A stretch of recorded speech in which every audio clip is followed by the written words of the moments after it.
Praise the Lord. Amen. Let's pray. Heavenly Father, we thank you for this church service. We thank you that all in Christ, and we pray as a member of this body, knit us together with love and unity.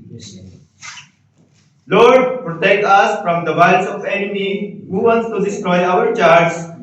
And Lord, I pray na sana maging maayos ang service na ito, Panginoon, at may pagpatuloy namin ang aming mga gawain, Panginoon. Lord, give wisdom to Pastor Ed Pamintuan who deliver your word, Lord, and give wisdom to all that listen to your word.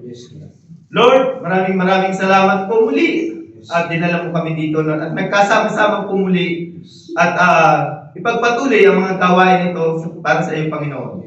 Lord, ang aming mga kapatiran na paparating pa lamang ay i-guide mo na makarating ng ligtas, ingatan po ang bawat isa at na makasama namin sa mga gawain ito, Panginoon.